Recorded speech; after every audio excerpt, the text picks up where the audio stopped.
Greetings, Trinitarians. I'm so glad that you've clicked on this episode of Trinity Radio. We're excited about the content in this episode. However, there was a little bit of a debate about whether to release this one because the audio on Leighton Flowers' end is a little bit echoey for most of the interview. In fact, Dr. Pritchett said he wouldn't even be able to listen to it. So we thought about ditching it because we really do care about quality on the tech side of things at Trinity Radio, but we thought it through, and it's really hard for us to get the free time to do podcasts, and we love the podcast.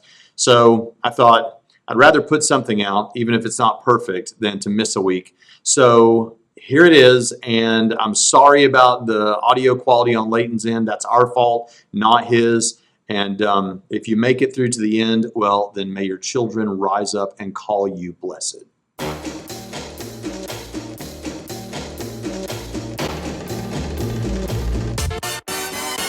So it's not heresy. It's Harrison. Wow! They gave us nothing but tradition and no argument. All they did was get on this stage, yell real loud, and set a straw man on fire. Okay, now I was not impressed. Respectfully, that sounds like a little bit of a dodge. I'm claiming victory. Where I come from, extraordinary claims require extraordinary evidence. Why is this so difficult? Welcome to Trinity Radio. I'm Braxton Hunter, and along with me is Jonathan Pritchett. And today is a special episode of Trinity Radio as we are interviewing a guest for only the second time, though that might surprise you, Leighton Flowers of Soteriology 101. Now let me give a caveat that I've not had to give in quite some time because of the soterioban. And that caveat is that we are going to be talking about a debate that a Trinity professor, Leighton Flowers, recently had with someone on the incredibly well-known, unbelievable Christian radio. And so it will involve the subject of soteriology. Soteriology has to do with how we understand salvation. And so because this can get so divisive, Dr. Pritchett and I instituted what is known as the soterioban, a ban on, for us, self-imposed, on discussing soteriological issues. And I even said as recently as just 2 or 3 days ago that we were going to make it to the end of this season without breaking the soterioban. But we did not. Go ahead. Well, I was going to say we didn't, and I don't feel bad about that because Leighton Flowers is a very close friend of ours, and he had a debate, and by golly, we want to talk to our friend about his debate. This was actually the worst of all seasons to have a soterioban because in my debate with Matt Dillahunty, which was not about Calvinism, but it did involve issues of libertarian freedom based on one of the arguments I brought, and Leighton dropped a new book and had this debate. And so there's a lot that, kind of forced us to talk about this. Yeah, and he got to be on Unbelievable with Chris Date, whose first appearance on Unbelievable was wiping the floor with Al Mohler in their Rethinking Hell debate. We've talked about that in a previous episode. And if you've ever listened to Leighton Flowers and Chris Date speak, which they did for what seemed like forever on Soteriology 101, they came back and talked about the same thing again, which is fine, but briefer, so better. But if you watch, it's great. They're very friendly and cordial, and they make theological discussions fun instead of angry. Yeah, so we're going to go to this this interview, this discussion in just a moment. But I do want to say, for those of you who are Trinity students or interested perhaps in becoming a student at Trinity College of the Bible and Theological Seminary, I just want to say that we have professors who are both Calvinist and non-Calvinist. We have mostly Calvinist textbooks, I'd say. And so because we're a non-denominational school, you're free to think here. And you're free to defend your position and explore other positions. So though Dr. Pritchett, myself, and Dr. Flowers, though none of us are Calvinists. Or Steve Gregg. If you're a Calvinist, and this would still be a great place for you to come to school, and we won't grade you down because we personally disagree with you about things. Because after all, Dr. Pritchett and I disagree about some things, and Dr. Pritchett disagrees with me and Dr. Flowers about some things, and I don't know if Dr. Flowers and I disagree about anything, but I'm sure we will if we talk long enough. So, but with all of those caveats out of the way, my wonderful, loving Calvinist brothers and sisters who are watching today, we love you. A big kiss from Dr. Jonathan Pritchett and myself to you, and we hope that all of you enjoy this show. This is the first word.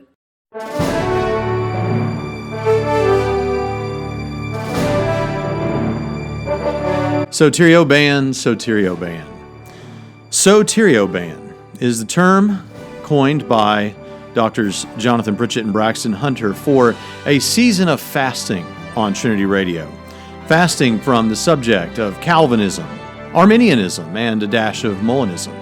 For those that may not know, these are theological positions as it relates to the issues surrounding God's sovereignty and man's freedom and how those two interplay. Categorical fallacy. But we tried to get away from these things for a while and focus on what really matters, and that's evangelism. This led us to talk almost exclusively about apologetics and worldview issues. It culminated in a debate between myself and Matt Dillahunty, and everything has been good in Trinity Radio land without the soteriological discussions for some time now, and we've been quite happy despite what you may think. However, today, all of that ends, and we blame Leighton Flowers.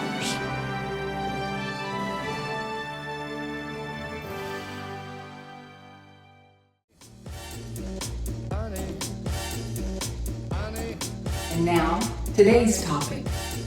Greetings and welcome back to the main show. Today we have Leighton Flowers, who after spending 3 hours on a Google Hangout still wants to talk about his debate with Chris Date. How you doing, Leighton? Good, Prime. How are you? Fine. So you want to talk some more about this? Is that right? I'm glad to talk about whatever your heart desires, my friend. Well, getting our opinion on anything is always important, so we want to make sure we have our say in your debate because what we have to say matters. So. The thing that I want to say about this is that I was so excited about this debate because I think that Chris Date is probably one of the great debaters that more people should know about. I would not want to debate Chris. And I do differ from Chris on multiple issues, but I would not want to debate him because he's just incredible, just fantastic, and very gracious too. Also, I wouldn't want to debate Leighton Flowers on anything because Leighton Flowers is likewise gracious, but also vicious. And so I find myself looking at... That guy's vicious? Well, yeah, he was in the debate when you're debating. And so I'm sitting here looking at the unbelievable thing. And I, by the way, Unbelievable, if people don't know, is a fantastic show out of the UK that has all kinds of interesting theological and apologetics types discussions. And so it's a big deal that you guys were both on Unbelievable as far as I'm concerned. Or I should say it's probably not a big deal for you, but it would have been for me. And so I think that's incredible. And There's a big... What's that? I said, no, it was a big deal for me too. I was honored to be asked to be on the program. I've listened to it for a long time, and I agree with you. I think Chris is a formidable opponent when it comes to any of his views that he holds to. He always thinks through his views very carefully and articulates them very clearly. I especially for a view that's as indefensible as the view theistic determinism is. He does, I think, as good a job as anyone can do defending an indefensible position. But I think he does. He's always cordial, and he always addresses the not the person, but the argument. And I appreciate that about him. I agree. And let's go ahead and say this right now because we want Jonathan to feel like he can truly be Jonathan Pritchett Prime. And so he is actually going to be speaking at a conference with Chris that Chris is hosting later in the year. And so for that reason, he may feel this impulse to restrain himself. And so I want to go ahead and loose the chains as Chris Date knows that I love Chris Date. I am a big fan of Chris. Unlike them, I would actually debate him on anything except for the doctrine of hell, but I would debate him on anything else. But it would be so much fun because I really love this guy. He's really a great guy, and you can tell from his interactions with Leighton, and this one was on Unbelievable was good. I'm glad I got to hear it in advance because I don't like listening to all the commercials. But so as the Pritchett whisperer, I am loosing the chains that bind. No, I thought he's going to talk about the ideology, not the man. Yeah, a little. I'll take some cheap shots, of course. He expects that. But no, we're big fans of Chris. I really think that y'all's discussion, even more so than some other people like James White, Michael Brown. I think that y'all's discussion actually is the true model for how people should debate and dialogue on issues of disagreement. Because, I mean, look, I disagree with both of you guys on some stuff, and it's who cares? Yeah. So Leighton, let's jump right in here. Tell me that. Let's start this way. What would you say you think that Chris did well in this discussion? Is there something specifically you'd say, man, I have to admit he did that really well. Now, it doesn't mean that he like scored points on you or anything, but in terms of an online discussion, something that you wish more people perhaps that you debate with or discuss with might try to emulate. Is there anything in particular? Well, he's always real clear about his views. He's very articulate. I think his focus on the grammatical aspects with regard to Genesis 50 was probably the strongest sounding for those who may have been, following the argument. But the problem is that I didn't have a grammatical problem with his view. I have no problem with saying that God meant or devised the evil event that happened to Joseph. And so he kept harping on that as if I did disagree with his grammatical conclusions when I didn't. And I think we learned later in our back and forth Facebook Messenger, we messaged back and forth, and I was trying to clarify why did you keep pushing on this grammatical point when I already conceded that? And we finally came to the conclusion that he had just misunderstood my argument. I wasn't making the same argument that maybe Roger Olson or others make, that God never devises an evil event, or never means for an evil event to take place. I think the crucifixion was an evil event that God meant or intended to happen. Yeah, now let's clarify that for a minute, so that, because we're interested in apologetics and we love to use the free will theodicy when it comes to the problem of suffering. Why would God allow pain and suffering in the world? And so what you're saying is very different from what our Reformed brothers and sisters would say. You're not saying God intended this, crafted this, in the manner that, by which we mean that he forced people to do the things that they did. What you're saying is more like your incredible analogy of a sting operation or something like that, right? So why don't you explain that a little more? Yeah, and the sting operation analogy is just an analogy. It's to give an explanation as to how someone can intend an evil event without themselves being evil. So cops are not evil, assumably, obviously in this scenario. The cops are good cops, but they are bringing about an event that's an evil event. They are manipulating the criminals in such a way, hiding their identity, helping them to plan and to devise this selling of drugs or selling of a slave, whatever analogy you want to use there. But that doesn't mean they have an evil intention, nor does it mean that they're controlling or somehow devising or somehow causing the evil intentions of the criminals. The cops are autonomously separate from the criminal while still being implicit within the devising of this evil event. And so you can have your cake and eat it too in that regard, of saying that that there's a good person who is bringing about an evil event or working to bring about an evil event without being the decisive cause of the evil people's thoughts, desires, actions, and motives, which is the part I was trying to harp on with regard to Joseph's brothers, because Joseph's brothers intended to kill him because of pride. And by focusing on 1 John 2:16, which says that pride is not from the Father but from the world, demonstrates that determinism is not a viable option as to describing what God is doing behind the scenes, because ultimately determinism would mean that pride originates in God's decree rather than in creation. Yeah, and I agree with you that what Chris did well was he really did get into that the original language stuff and looking at those things.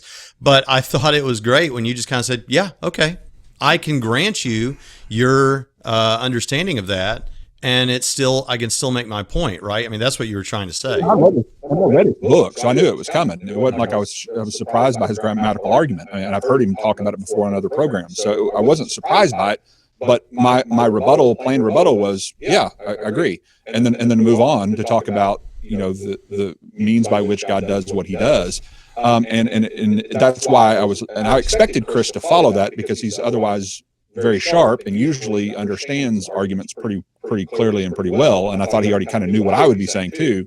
So it took a turn in that discussion, because I really did expect him to have a rebuttal for my perspective versus to continue to harp on a grammatical issue I'd already conceded. Yeah. And of course, with this flash flow of a discussion with commercials and everything else, that's why I said, well, I'll just let the audience decide, there at the end, because I didn't have time to try to correct him yet again to say that's not our point of contention here. Yeah. Well, I want to plug Chris's book because I wrote a blurb for it and read it myself. And, of course, the blurb from me is the best part of the book, but the rest of the book is okay too.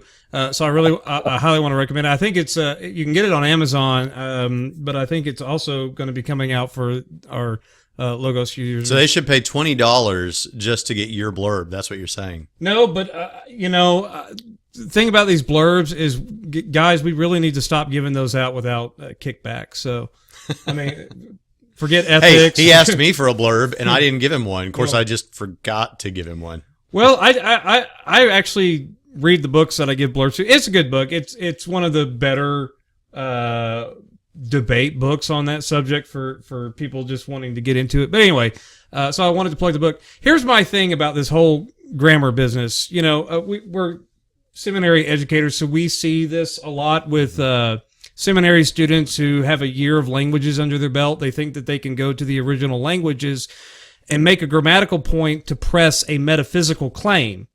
And sorry, folks, reality doesn't work that way. If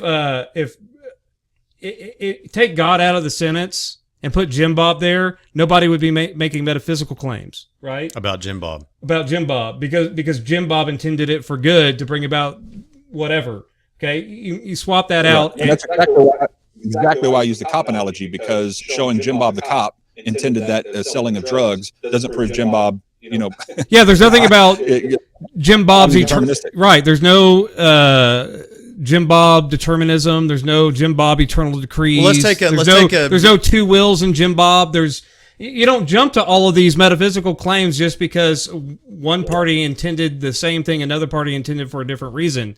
So that was the fundamental error with a lot of, and C.S. Lewis warned about this a long time ago, that nonsense doesn't stop being nonsense just because you make God the subject of a sentence. No, it's true. I don't know where that comes from. Well, it's a paraphrase, but I like your paraphrase maybe better than Lewis's quote then, because I like it. But the principle is for some reason we think that, okay, we're now talking about religious stuff so we can get nutty about things.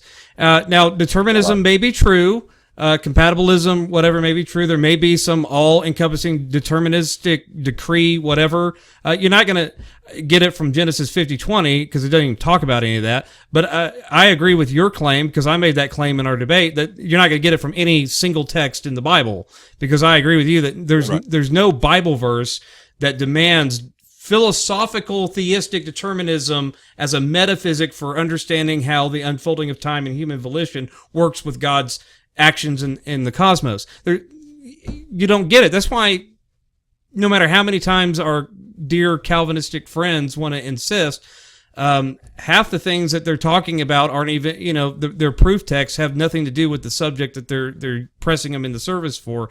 And I think that both sides can be guilty of that, but our side less so to speak. Yeah. So you're saying that foreknow doesn't mean super foreknow and 5 other things just because God's the subject of what we're talking about. This is. Do you have any other questions for for Jonathan, since we're interviewing Jonathan Leighton? Well, no, I just wanted to make that point that in any debate, people are going to try to use these kinds of tactics, but it's more rhetoric than actually proving a point. Leighton Flowers, your master's degree is an MDiv with an emphasis in biblical languages, but he knows he's not going to start. I'm right about that, right? I read your resume correct? Yes. Okay, just making sure that you didn't. Just making sure you didn't lie on your application to teach at Trinity. No, I'm kidding. I'm kidding. But we don't try to make those kinds of arguments. I know that like James White makes these kinds of arguments in John 6 and all of these other things. He starts talking about metaphysics instead of Jesus just having a conversation. But that's a problem that I don't want to pick on your particular debate specifically so much as in these debates in general. People need to become better readers and quit trying to be metaphysicians because they're not really good at it. Right. Well, and one of the points I made in immediate response to the Genesis narratives that Chris picks, because remember, he's the affirmative in the debate that's saying God predetermines everything, and so the first two passages he picks are both narratives, and when I pointed out that he was more, kind of seems to be more of a philosophical assumption being read into the text rather than a biblical conclusion drawn from the text, the difference between exegesis and eisegesis. His response to that was to say, well, this verse isn't meant to be the conclusive evidence for determinism. It's just showing an implicit that determinism would be required in order to bring about, this thing with Rebecca or this thing with Joseph. And so determinism must be necessary. Well, okay, so let's go to those other verses that you think are explicitly didactically teaching determinism, and let's talk about those, because that's the affirmative claim you're making. Don't jump to the narratives first, because he had every ability to pick whatever verse he wanted in order to establish his point that determinism is required within Scripture, that determinism is explicitly taught within Scripture. So it's easy to rebut the two narratives because it's not a philosophical debate, it's an exegetical. So all I have to do is point to the intention of the author. Was the intention of the author of the narrative for Rebecca or Joseph intending to try to prove omnideterminism of all people's pride, lust, desires? Well, obviously not. It was intended to talk about how God supernaturally worked in such a way that we can't possibly begin to understand, in a way to answer a prayer of Abraham's servant to ensure that Rebecca was his wife. Okay, so how does that prove determinism? How is determinism necessary from that? Right, narrative? and it's not even mysterious. I mean, God does work in mysterious ways, but we can think of so many analogies for a lot of these things. That's the point of analogy, and people should try to pick apart analogies. They need to pick apart the point of the analogy if they have a problem. But there's so many analogies. Just what you were talking about, super foreknow. Like I foreknow things all day long, and I predestined things all day long. I predestined things for other people all day long. Sorry, I just asked Braxton. I give him enough work, and he complains to me about it. You're next, Leighton.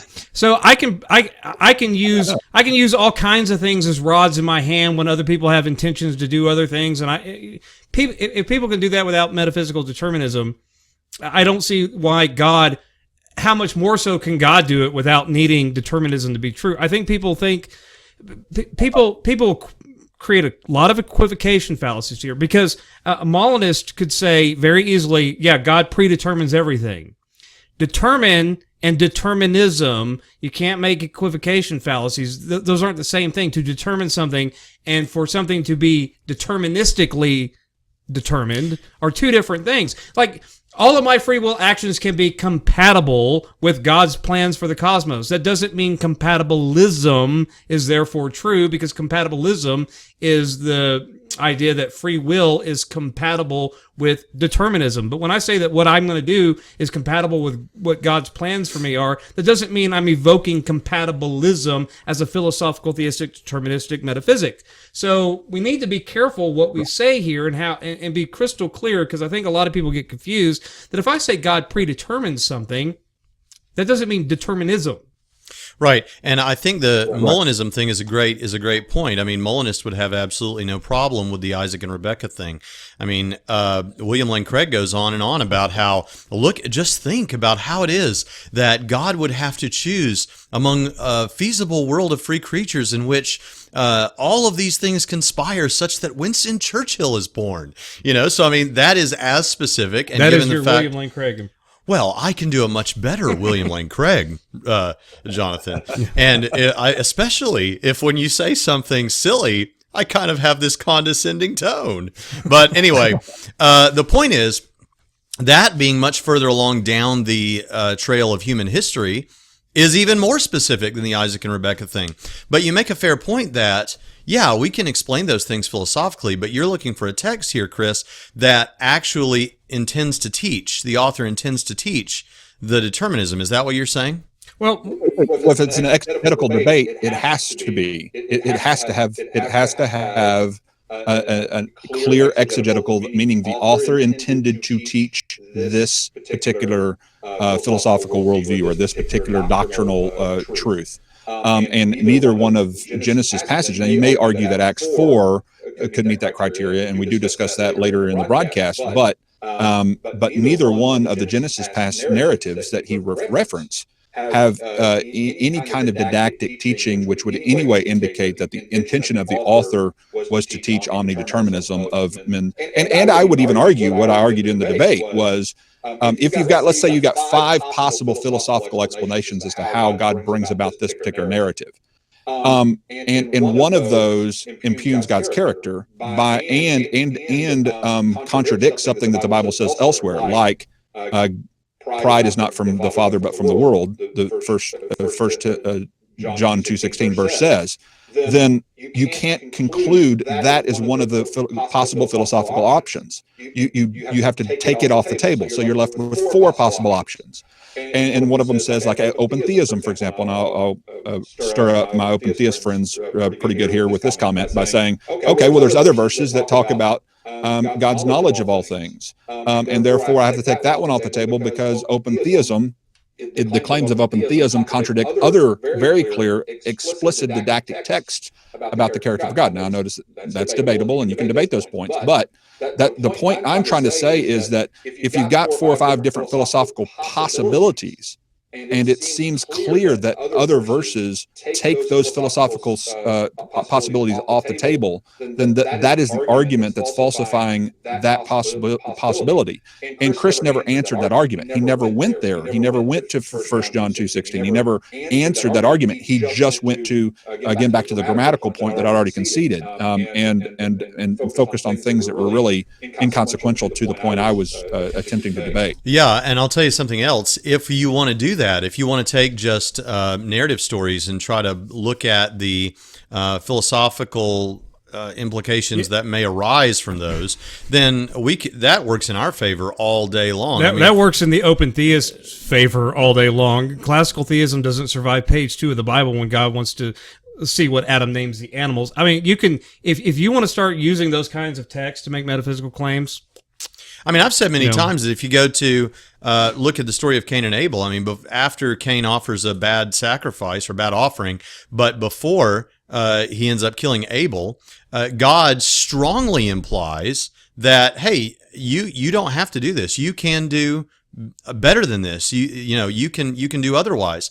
Well, if determinism is true, then, and I know people want to make a big deal out of the difference between categorical and conditional ability ever since Bignon's book came out, but the fact of the matter is that we understand that to be a smokescreen. If you can't, you can't. And so if you're determined that you can't, you can't. And so either God is outright lying to Cain or being incredibly misleading and deceptive to Cain. Take your pick. Well, it's well-written smoke, but it is still smoke. Oh, I think, and that's one of the things about Chris Date and Bignon is I think that they both give us the very best in philosophical. in a case, I mean, Leighton already said that. Sorry. Leighton already said this, in a case to defend philosophically these things that they from their position. And the thing about it is, I think that Bignon's book, I agree with many of my philosophically minded Calvinist brothers and sisters that book is probably the best treatment of it philosophically. And one of the things I also appreciate, in order to get to that good treatment or the best of all possible treatments, is that both Chris and Bignon are willing to say things that I think a lot of Calvinists will not say because they want to kind of hold to a J.I. Packer type of Calvinism that doesn't come right out and affirm some of these really hard things. Right. Yes. Well, and that's why I really focused on towards the very end. I wanted to focus on it earlier, but we didn't get to it. But towards the very end, I kind of threw in the whole issue of the factors beyond the agent's control.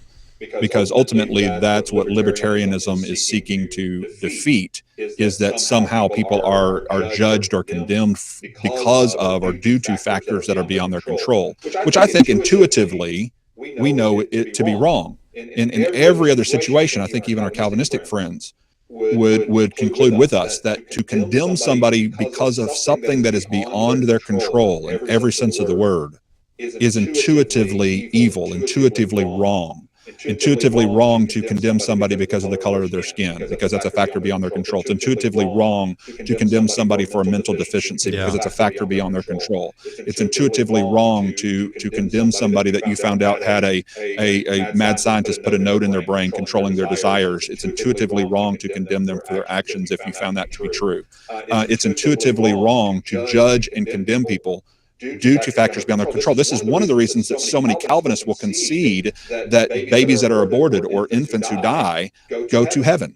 The only reason they concede that is because they intuitively know that it is wrong to condemn somebody for factors beyond their control, and it's obvious that an aborted baby is being aborted and for factors beyond their control and should not suffer a punishment for things that they never could control or choices they never could make. And yet under the deterministic worldview, an 80-year-old soul has no more control over his actions and behavior than an aborted infant soul. That's right.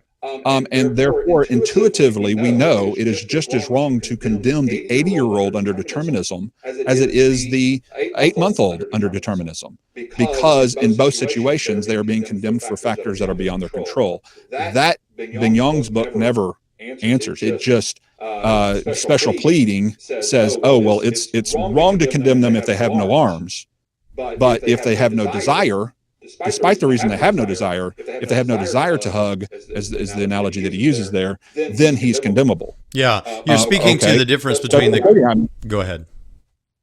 No, you're speaking to the difference between the categorical and conditional ability that Bignon talks about and that others have mentioned. And it is the idea that so long as you have the reasoning faculties and the physical abilities to do a particular thing that you're commanded to do, even if you're determined not to do it, which means you will not and cannot, unchangeably cannot do it, so long as you have these faculties, factors beyond control. Yeah. So long. Go ahead. Sorry. So long as because of some causal chain or divine immediate act from God, so long as you could have done it if you'd been determined, then we hold you responsible. Now this is interesting. Whereas if you weren't determined to do it and didn't have the cognitive abilities or the physical structure where you could do it, well, then now you're off the hook. And here's the point I want to make, and I've made this with people online when we've discussed Bignon's book, and it's this. So you are agreeing that, so the example given is, that you just referenced is, if a guy has no arms and another guy has arms, and they're both determined not to do a particular thing that they're commanded to do, i.e. hug somebody. Now, I don't know, this is a strange analogy to me, but whatever. The guy that's commanded to hug someone and doesn't, but has arms, he is held morally responsible because if he were determined to, he could have hugged the man. But with the guy with no arms, even though he's also not determined to do it, he's off the hook because even if he had been determined, you run into that problem there because he didn't have arms. But in both cases, the person is determined not to do the thing and in no wise could actually do it. So here's how I put it to people. You realize that with the guy with no arms, it would be immoral to hold him morally culpable for not doing the thing that he's been commanded to do, even though he's determined not to do it. Sorry, we're a functioning seminary and we have phones. So you realize, but get this point. You realize, you my Calvinist friend, you Bignon, you others, realize it would be morally reprehensible to hold this man accountable when he doesn't even have arms, even though he's determined not to, even if he had arms. Whereas with the guy that has arms and he doesn't hug when he's commanded to, even though he's determined in the same sense that the other guy is determined, he is morally responsible. Okay, well, whatever made you think that it was wrong to hold the guy, to not hold the guy morally responsible who has no arms, whatever made you think, let him off the hook, why in the world wouldn't you let the other guy off the hook? Yeah, I was curious. Brent, I want to ask you about your free will argument in relation to this, because it's really interesting to me that the free will argument that part of what you were saying about it is that no matter what you conclude about determinism, you can't rationally affirm it. Well, kind of in the same way, no matter what faculties you might have, just because you have arms versus not have arms, you have reason faculties versus not. It seems like there's a chain, whether they like dominoes or not. It seems like you have these faculties, but you're not controlling those faculties. You're just receiving whatever inputs were programmed to be there, right? Yeah. So when you receive these, when you're just getting inputs beyond your control, even your very process of reasoning is determined, right? Yeah. And in this case, it's God determining. So having reason faculties and having arms to hug means almost nothing if everything that is inputted into the person who's thinking about it and has the arms to not hug.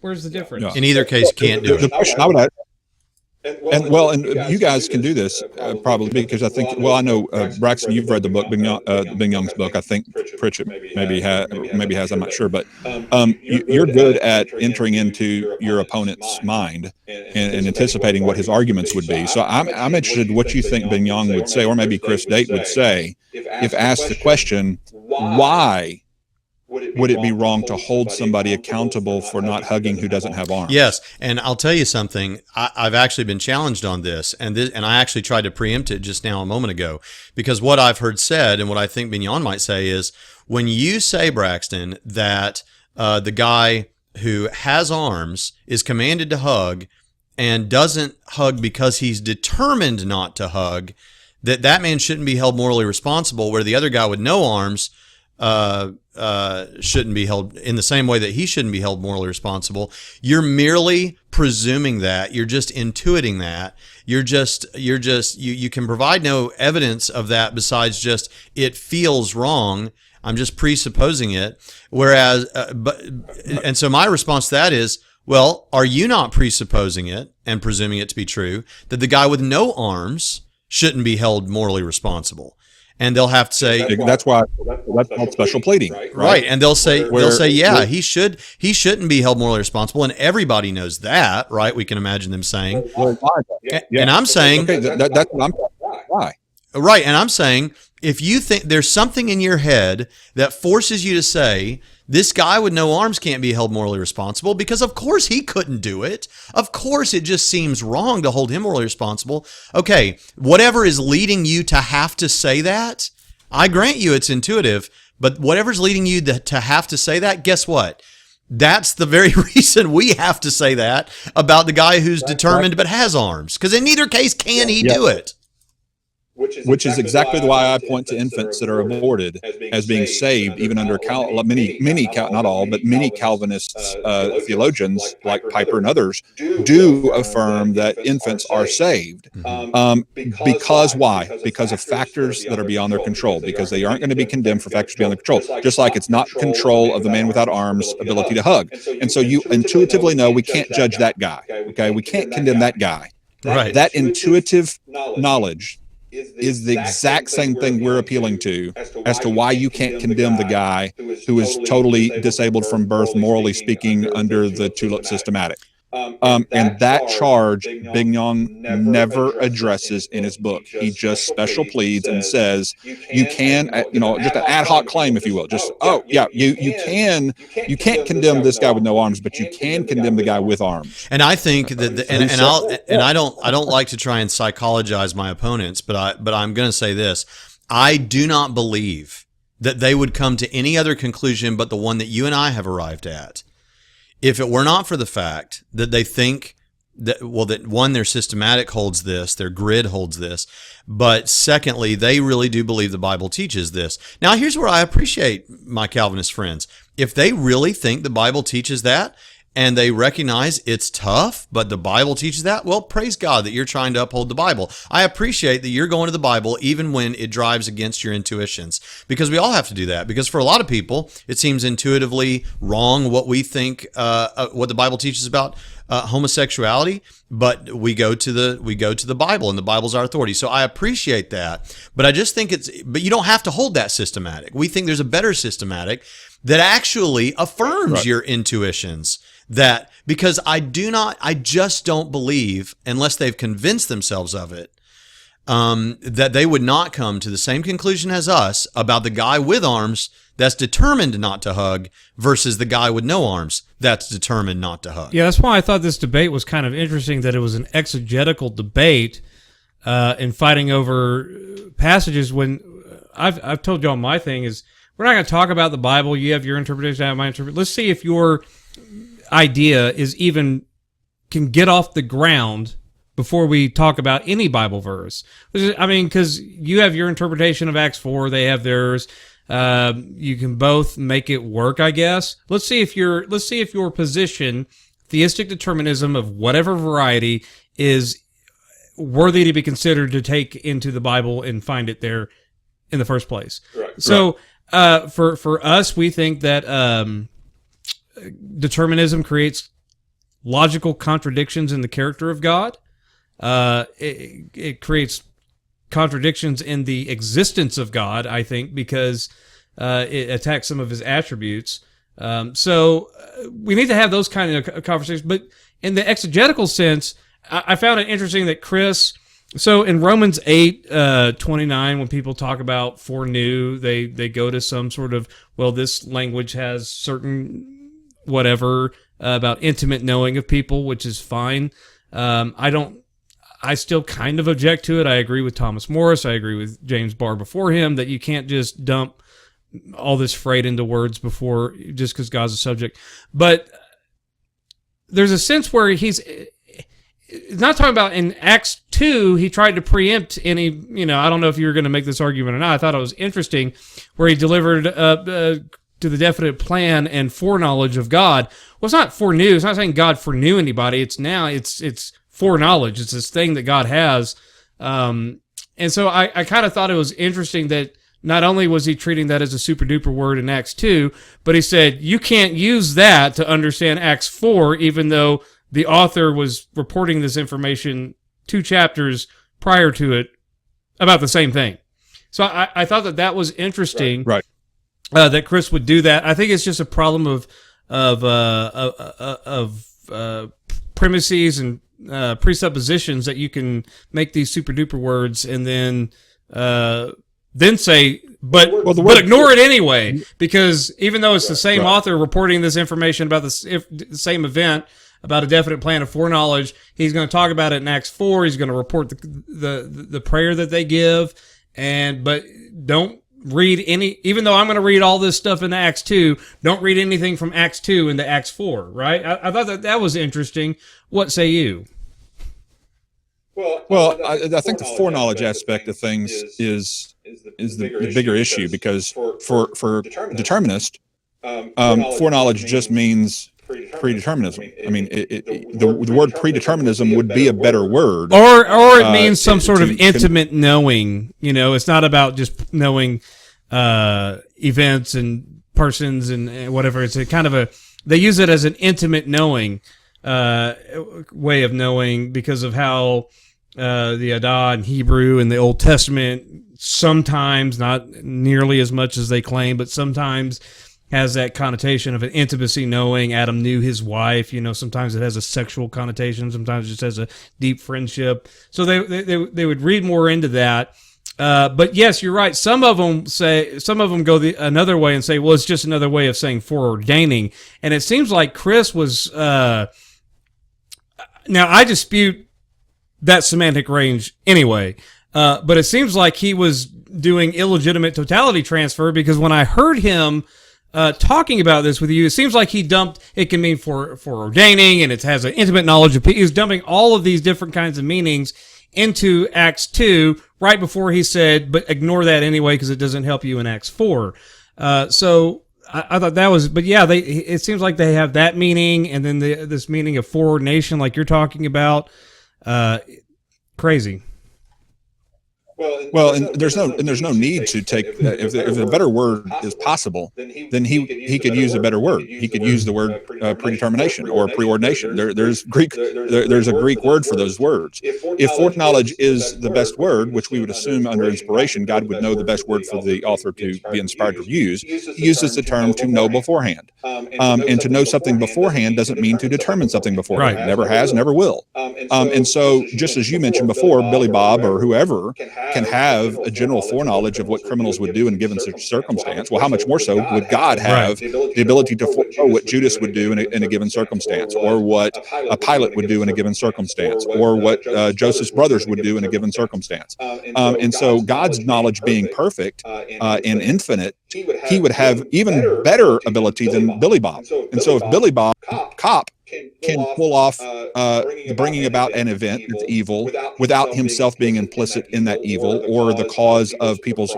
pride or determinations, or all their evil intentions, then how much more could God use his ability to foreknow things? And I think what the determinist does is they're removing the supernatural aspect of this ability to know what free creatures will do, because God doesn't know what free creatures will do under determinism. He simply is telling you what he has determined for these determined creatures to do beforehand. Like the computer programmer analogy that I use in the discussion. Yeah, it seems to me that determinism, as we've stated, is not required to understand any passage in the Bible. And you would think, because of all the problems of determinism, which is ultimately the I don't want to say the idol of Calvinism, but that is their central idea, right?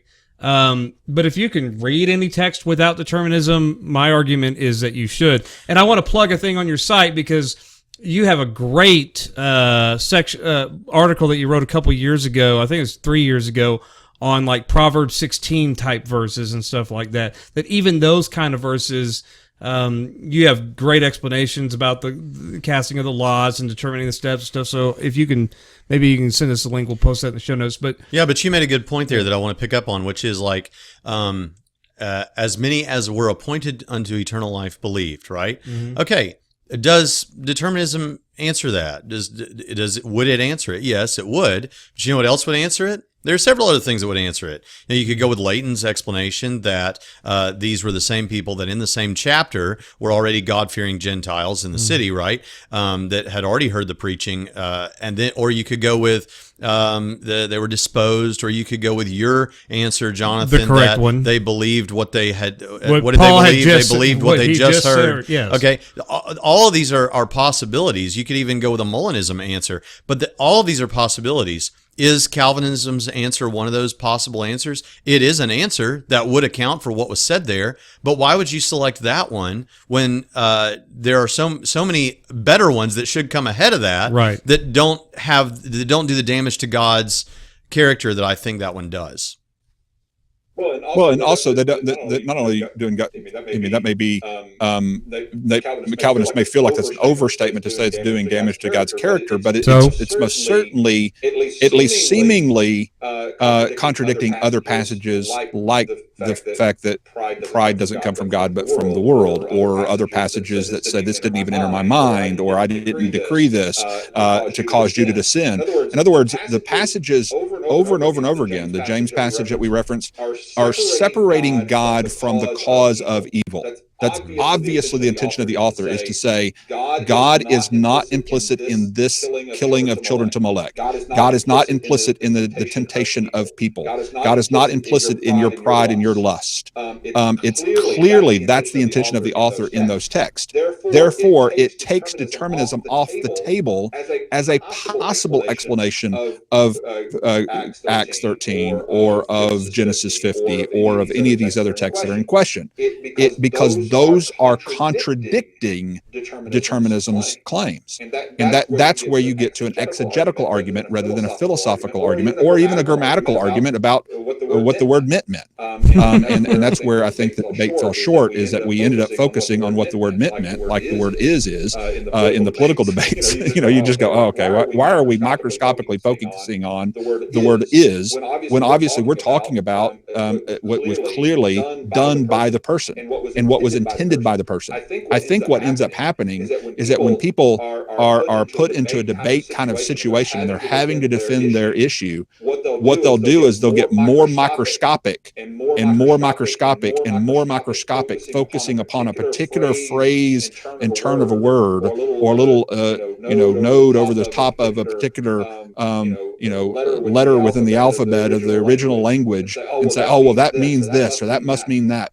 It unnecessarily overcomplicates what I think is the clear intention of the author in order to try to make some bigger philosophical point. I do think it's important to understand the meaning of words and in their usage, but if number one, you've said, yeah, that's not my argument, so why are you talking about it? If nobody disagrees, then why go on and on about it? Right. If your opponent can say, so what, then and that be meaningful, then you need a better argument, I think. Right. For example, whenever people like Jesus mythicists or whatever try to say, well, look, there were all these other people that had these similarities to the Christian story and the similarities to the Jesus account. My answer to that is, we can say a lot about that, but one answer is, so what? If you had a guy named Jesus 10 years before Jesus, he died 10 years before Jesus was born and had 12 disciples and all these kind of things, it doesn't mean that the actual story wasn't true. So what? And in your case, you're saying, okay, I hear your grammatical case. So what? My explanation works with that one. But now let's change gears for just a minute before we close, Leighton, and I want to ask you a meaningful question. You've got this new book out, and so I want to know, if I've already got the Potter's Promise, why do I need God's provision for all?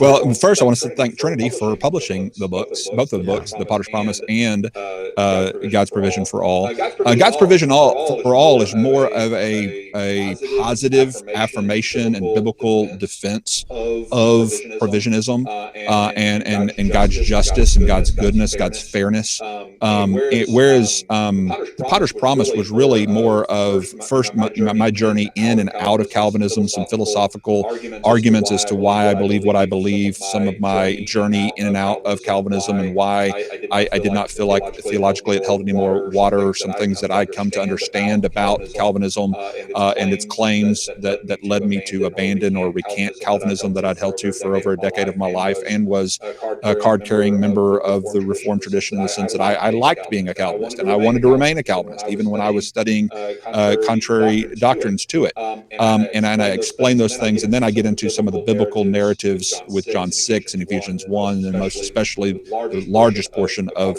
Potter's Promise is, as you guys know, an exegetical commentary over Romans chapter 9, which was really kind of an outflow of the preparation work that I'd done for my debate with James White. And this particular book, however, is instead, it didn't even mention Calvinism except briefly in one of the appendices that is trying to address the questions and labels. It doesn't even bring up Calvinism. It is specifically making a positive affirmation for what we have deemed a traditional soteriology within the Southern Baptist Convention, and what we're also calling provisionism, is that God provides because he's a good God, not because he's required to, not because he's obligated to, not because he needs our permission or he needs people or something like that sometimes we're accused of. God provides for the needy because he's good. We call somebody good. The analogy I use in the book is my grandfather, who I grew up with, and he was one of those men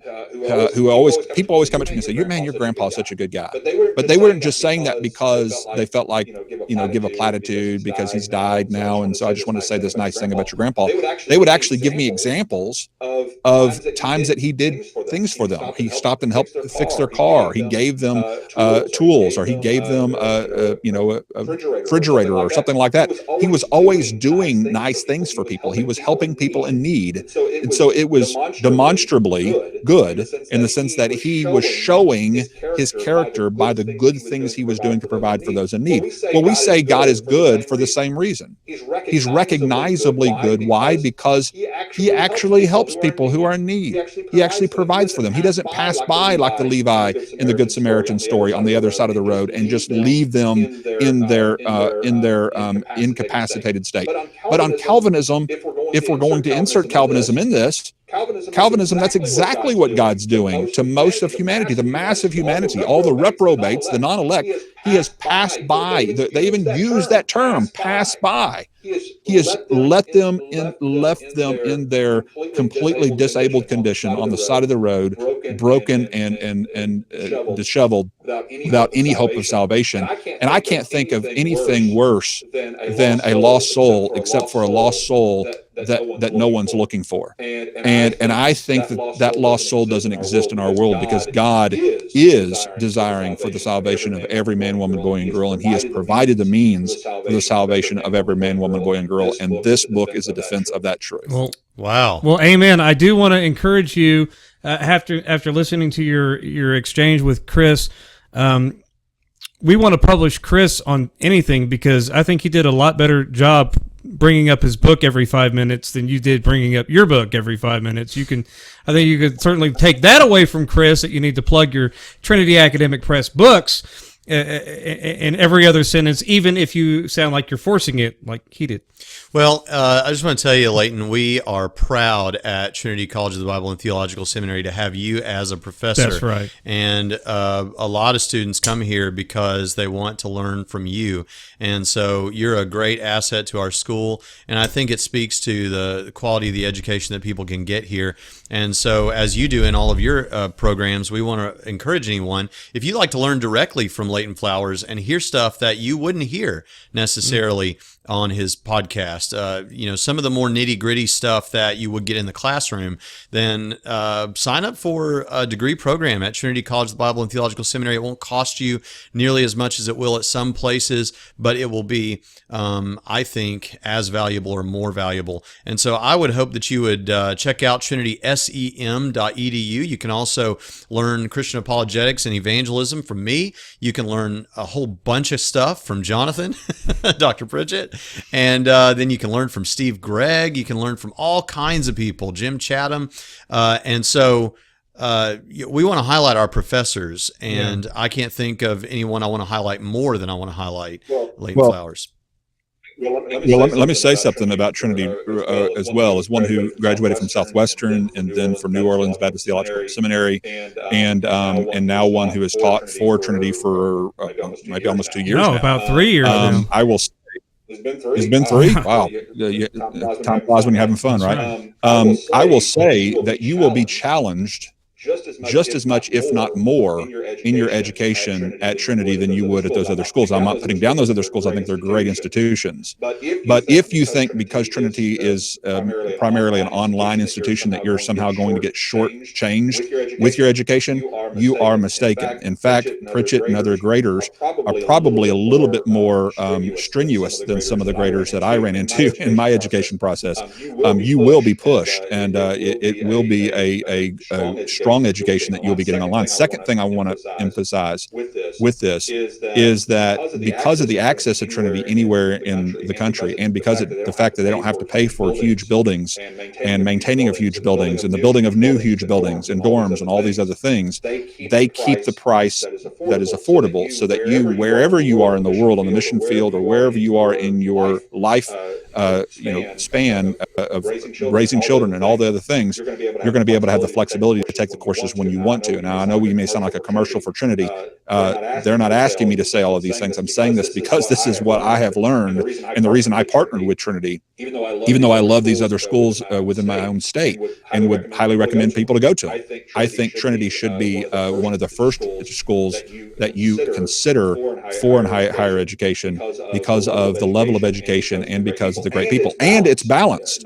Not many schools can say they have James White as a required book and Leighton Flowers as a required book for a course. Many of the seminaries, Southern, might just have you read from a Calvinist source because they want to be more about indoctrinating their students to believe a particular soteriological worldview, whereas Trinity says, we're not afraid of you learning what the Calvinists think. We're not afraid of even hiring Calvinist professors because we actually want you to have an education, not just an indoctrination where you just adopt and only hear from our echo chamber of soteriologically minded folks. And so I commend Trinity for being a higher place of education. Well, thanks, Leighton, and we really enjoyed having you on the show today. Yep. And if you haven't checked out Soteriology 101, we hope that you will, and check out his website, not just the podcast and YouTube channel, but go subscribe to his YouTube channel, subscribe to this YouTube channel,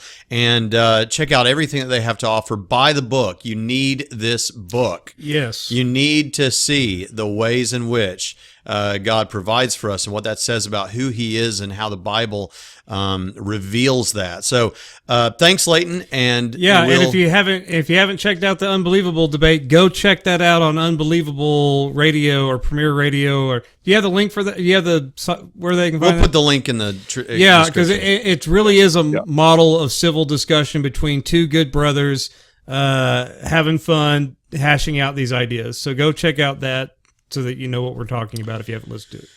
So, thanks, Leighton, for coming on. We really appreciate brother. it. We'll see you. Thanks, God. Thanks, God. This is my pleasure. And we'll see you next time on Trinity Radio. This is the last word. Soterioban. It was fun while it lasted, but it really wasn't. In fact, we had people telling us that it was a mistake from the beginning. So, who's right? Was it a good thing? Was it a bad thing? I don't know. But I do know that it's now gone. And it wasn't you. It was me.